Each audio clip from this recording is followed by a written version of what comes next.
Hey, welcome to Mate TV. So I want to have a chat about officially the 25th best footballer in Europe as voted for in this week's Ballon d'Or rankings. That is Liverpool's record signing for a striker, Darwin Nuñez, a man much maligned in the early days of his Liverpool career. And then subject to a few thought pieces on him and how, the stats are something that we should be looking at because of, the eyeball test isn't maybe doing it. And now we're in a world where, Liverpool just going, ooh, and fans from outside of Liverpool and look, fans in general going, Liverpool have bought a decent striker there. Shock. Liverpool with their, history in recent years of having excellent recruitment have found another really, really good player. But I want to talk about him because, look, I've fallen foul a little bit of the Darwin Nuñez, I don't say criticism, but certainly uncertainty. And I know most of that in my instance comes from having been a Liverpool fan for so long that inevitably you call back to your previous experiences and you have memories and things trigger certain memories along the way. And when I see a guy playing centre forward for Liverpool with a ponytail and having an awkward touching around the box, I can't help but have Andy Carroll flashbacks. That's not on Darwin Nuñez. That's on me. That's my cross to bear. That is my psychological damage, not his. But what I thought was quite interesting was, again, we've seen Melissa Reddy wrote a great piece on Sky Sports this week looking at where he ranked in terms of like touches in the opposition box and sprints and all that kind of stuff. We saw the stat after he scored against West Ham that he marked the fastest sprint in Premier League history. And look, ultimately, when guys you've bought to score goals start to score goals, you tend not to care about a lot of the other things. But I found him really, really interesting. I've thoroughly enjoyed watching Darwin Nuñez so far.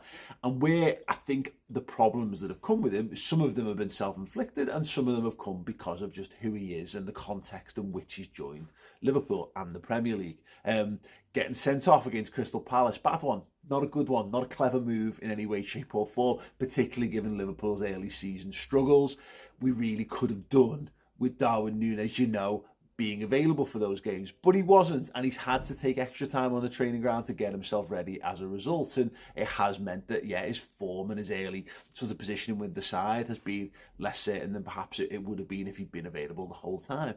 And I mentioned context. You all know the context. The context is a big, huge Norwegian robot called Erling, who has been absolutely smashing football to pieces since joining Man City in the summer. And that's tough because we maybe made a little bit of a rub for our own backs. The Community Shield, Darwin Nuñez comes on, scores, gets the pen, brilliance, he's just brilliant. He comes on and he's absolutely amazing. He's getting Nunez. He's barely kicked the ball for us and he's already won the Liverpool faithful over. At the other end of the pitch, you've got Erling Haaland missing an absolute sitter. Liverpool fans in absolute, rolling around the floor in laughter, not literally, but close enough. So we kind of had this set up, and obviously people who exist online with the really, really basic person of banter saw that as like an unequivocal proof that Haaland's going to be a flop and Nunez is going to be a star. And look, it's tiresome. It's very, very yawn-worthy, to be perfectly honest. And anyone who really knew their onions and knew the football knew that Erling Haaland, you were buying store-bought, ready-made brilliance with Erling Haaland. That's why Man City spent the money that they did. And look, yes, the headline figure is not as high as Darwin Nuñez, but look, it's come out in the last couple of weeks. The talk of him being on 900 grand a week. He's got a release clause in 2024 for 200 million, which, look, quite clearly by that point, someone's going to pay. So he's not going to be around for a long time. They've gone and spent those big bucks in Liverpool, and Jurgen Klopp mentioned it in his chat about how Liverpool are funded and how they go about competing with Man City. They can't go out and get that player; they have to buy a prospect, and we're seeing that in Nunez. And he's a rough diamond, but he's a big rough diamond, isn't he? You know what I mean? He's not like if I mess around with this coal and I spend hours and hours doing this, maybe I'll get a little trinket. No, this guy is a chunk. He's a gem. He's a gemstone. He's the kind of thing you could beat a seal to death with if you were so inclined. But he's he's got it, hasn't he? You know, he's not huge, so he's not like 6'4". He's 6'ish". He's lightning quick. He's obviously fantastic looking as well, and he's got that absolute power drive of a shot on him. And yet he has looked a little bit awkward, and his close control is not brilliant. But equally, like Erling Haaland is not a wonderfully silky footballer. He's just ruthless in front of goal. And what I think was interesting in terms of looking at the stats, and I saw, so there's a graphic that came up, and I want to make sure I get the name right. Pranav_M28 released his shot map and therefore his goal map for this season, Darwin Nuñez. And one thing I thought was really interesting about him is 4 of the 5 goals he scored, the green circles in the middle show you where those goals have come from, and they are right bang centre in the middle of the penalty area. They are between 6-yard box and penalty spot, between the width of the goal posts. And if you said to me, or if you said to any lay person, where should a number 9, a traditional number 9 centre forward be scoring his goals from, you would all probably, get your crayons out and you draw a circle in the middle of the box, and that's where those would be. But what I thought was quite interesting, because obviously people talk about XG. It's the new hip metric of football, and I don't say that in any condescending tone whatsoever. I think it's a really useful way to analyse things. It is. When you get into football analytics, it's quite a basic one. Nothing makes its way onto Match of the Day that is particularly in-depth in terms of football analysis. Look at what they are to fight to get that on into the sort of regular production schedule. But broadly speaking, I'll bring some graphics to give you an indication of where it is. In terms of like the highest XG sort of rating, it's there. It's between the width of the goalpost, and it's from the goal line out to about the penalty spot. And there's a couple that do it in concentric circles. Some might do it in loose boxes. And effectively what that means is if you're calculating likelihood of scoring goals, you're most likely to score if you get your shot or effort on goal away from those areas. Now, there's lots of other contributing factors, positioning of other people, where the ball, how the ball's coming into the box, all those kind of things. And then if you really want to get super scientific on it, weather conditions and what have you, absolutely. So, having the ball completely unmarked with no other person around you on the penalty spot is a much better chance than, let's say, a crowded penalty area when someone's whipping a high lofted ball in with no pace on it, and you've got to get up and head it. But in very simplistic terms, and look, you know me, I'm not all about the hyper analysis on this channel. It's a lot of thoughts, feelings, and emotions, but also, we've got enough for grip on the understanding of the basics of football to be able to explain this. Really, really good. Really good. Like, he takes loads and loads of shots. Harry Kane takes loads and loads of shots, by the way. Top quality goal scorers take loads and loads of shots. What I think is interesting about this, and it's not quite as cut and dry as this, that is the highest, most likely place you're going to score from in terms of XG, but also having a free, unimpeded shot in that part of the penalty area, it's one of the more difficult things to do, and that's why you have to be a really great number 9 to be able to do it, because you're coming up against, you've got a goalkeeper there, and you've got the 2 centre halves there as well, whose job, they are the best at defending on the pitch, and there's 2 of them, and often lone striker kind of syndrome. It's not quite as simplistic about that, and that's where you started to get into the finer points of what chances look like exactly. So obviously the way Darwin scores a number of his goals are completely different. Some of them are tapping. So you look at Fulham, he's right there up close, getting a little flick on it. West Ham, it's a charging into the box, downward headed into the bouncing up into the top corner. Completely different types of goals. But the point is, you're very rarely going to be unchallenged in that area of the pitch. Teams defend their 6-yard lines really, really well. And when you're playing against low box sides in particular, that's the area that's most congested of the pitch. Working your way into those areas is very, very difficult. And it's why Liverpool plays a lot of, stock in the idea of touches in the opposition box, because it's very hard to get into the opposition box, because that's what people are stopping you doing. Often there's between 2, 3, 5, 10 people stopping you from getting into the 18-yard box. So it's a very encouraging sign. A couple of other encouraging signs around him, which I thought was really interesting, that kind of places him in a really high esteem for me, just as a benchmark comparison to Gabriel Jesus. So both, after Liverpool played West Ham, played 12 games this season, both made 12 appearances for their football clubs, 6 starts for Darwin Nuñez, 10 starts for Gabriel Jesus. Gabriel Jesus in that time scored 5 goals and got 4 assists. Darwin Nuñez has got 5 goals and 1 assist. Now, where that is quite interesting, and where they start to break down a little bit more. So obviously, Gabriel Jesus has got more goal contributions, 9 to Darwin's 6. Nunez has done it in 574 minutes of gameplay this season. Jesus has done it in 905, which if you divide that total minutes by goal contributions means Darwin Nuñez, heavy math. I wrote it down and everything. Heavy math. He's getting a goal contribution for Darwin every 95.5 minutes. Gabriel Jesus is getting one every 100.5 minutes or 100.5 minutes to get his goal contributions. One of them is being touted as a revelation, potentially the signing of the season that isn't called Erling Haaland. Absolute stunning purchase. And the other one's having clips shared of him online of him missing shots in international training.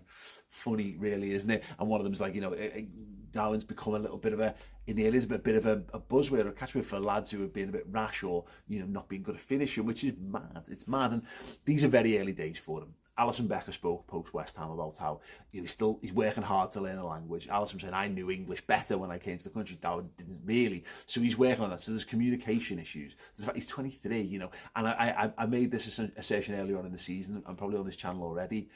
We've probably snatched him maybe a year early in his development, another year of Champions League football. What a player we could have had on our hands if we waited, but Liverpool clearly made the decision. Very similar to the decision Real Madrid made. Real Madrid wanted Kylian Mbappe, couldn't get him, and went, right, let's push the boat out, let's go and make sure we get Tchouaméni. Liverpool wanted Tchouaméni, couldn't get him, and made sure they pushed the boat out and got Darwin Nuñez. If you can't strengthen one area of your team, double down and make sure that you're going to go and strengthen another area. Rightly or wrongly, and I'm not getting into that debate today. What I'm driving at here is I'm so encouraged by Darwin. Chris Page, my good mate, made a point on the build-up show for Nottingham Forest where he said he reminded him very much of early Didier Drogba. Very raw, very wild, great shot, good eye for goal, but isn't the complete package. What he needs is time to integrate, time to educate, coaching time to work with Jurgen Klopp, time to work with Pep Lijnders, and we're already seeing now just the little tweaks and the improvements to his game. Yes, we can look back at the Manchester City game and we can put a still image there and go, look, there's Fabio Carvalho and Jota and there's Mo Salah, and there's the passes he should be making. Really, what you want in the first basic thing, I want a guy who's bought as a goal scorer to be good at scoring goals. And my word, that boy is very good at scoring goals. And he's only just begun. He's only just started his time at Liverpool. I think he will score. How many goals he'll score this season, I don't know. It's a good start. He's working. He's approaching a 1 in 2. A 1 in 2 sort of ratio, which is seen as the archetypal world-class goal-scoring return. Now, that's totally been skewed in the modern game when you've got your Suarez's and your Messi's and your Ronaldo's and even like, Salah particularly in his first season, and now Erling Haaland, there's now almost a tier above. But look, if you're a goal scorer and you score 1 in 2, Ian Rush was a better than 1 in 2, but 1 in 2 that was their level. Drive towards that, and he's really not far off being that in a stop-start campaign already in a team that hasn't been functioning well. How many goals would Nunez have scored if he'd been plugged into that Man City side already this season? Probably more than he's got, let's be perfectly honest, just because some things about football you don't need to be taught. You can instinctively get by. You can get by on, I know how to play in these areas of the pitch. Give me the ball in these areas of the pitch and I will score goals. And there's a very also vibes of early Suarez as well. The shot on the volley against West Ham that hits the post. There's the one he takes early, the Jordan Pickford in the Merseyside derby tips on. These are the kind of ones that we were wowed by Suarez. Because the bar was had been quite low around that time in terms of Liverpool goal scoring as well. We were astonished, and we were right to be astonished because Suarez was unbelievable. And I'm not saying he's necessarily going to get to those levels, but really good footballers with an eye for goal, that gets better the more football they play and the more adapted they become to their environment and the people around them as well. So yes, will he score 20 goals this season? I don't know. I really don't know. And ultimately, I don't really care, provided other lads do and Liverpool win games. And that's a beauty. Now, Liverpool are up and running. They look more like the Liverpool that we know and recognise, and that will take the pressure off. Salah will score goals. We will get goals from midfield. We will find ways to win games in all kinds of different manners and allow, hopefully, Darwin Nuñez to just step up and be a guy. Be a really good guy, but just be a guy who plays for Liverpool, who bangs the ball in the back of the net. What I can say, though, I am far more confident now than I have been yet in the very early days of his career. He is going to score so many goals for Liverpool. So many over the course of this contract. Right. Sound. That's it from me. If you agree, let me know in the comment section underneath. If you don't, let's have a little chat about it in the comments. I'm always open for discussion. We've got a podcast special going out on Sunday on Redmen. 500,000 subscribers. We made it over there. Me and Chris, the OG Redmen, chatting through some of our best moments, going through some old clips and stuff. That's cool. Sunday, podcasts and YouTube. But in the meantime, the 888 Sport guys have been together again. I'm going to play it out on a clip from them, but do make sure you head over to the 888 Sport channel, drop a like on there, leave a comment in, mate, send you, or of course just give your own opinion on the topics. That would be absolutely brilliant. It makes me look really good and it helps to support the channel, so that would be boss. Anyway, yes, your boss, Darwin's boss, Liverpool are boss again. Isn't that amazing? I'm boss. Yes, it is. Keep smiling, Reds, and have a boss weekend. You know, if you want to talk about Salah going missing, Thierry Henry, terrible big game player. Mate, Freddie Ljungberg, a better big time player. Yeah, big game player. Yeah, 100%. He won leagues. Freddie Ljungberg, a better big game player for Arsenal. leagues. 100%. Is Freddie Ljungberg a better big game player for Right, he Arsenal? won the leagues. When we won the league at White Hart Lane, we won the league at Old Trafford. Big game player. Big game player. player. Big time Big player. Big game player. Big game player. Champions League, FA Cup, big game player. Champions League, we were down to 10 men. Do you remember when Michael Owen won the? Do you remember when Michael Owen won the FA Cup? No, hold on. Thierry Henry didn't win it for Arsenal. He had one missed off. He won everything. Don't even talk. No, but big game player. Because you're trying to squeeze in Drogba, yeah, but there's no squeezing in when it comes to this. I'm happy to put Drogba as fourth, but he's not getting above Aguero for me. I'm with you, Abby. Not getting above Aguero. You've just got the hump because what I just. I ain't got the hump. I ain't worried. He's number one. You even got him number one. I ain't worried. You've got the hump because I just gave a little dig to Thierry Henry in there's jest, no digs, and you can't hear it. Because I said Freddie Ljungberg's a better big game player. You've now tried to get me back by being snide on Drogba.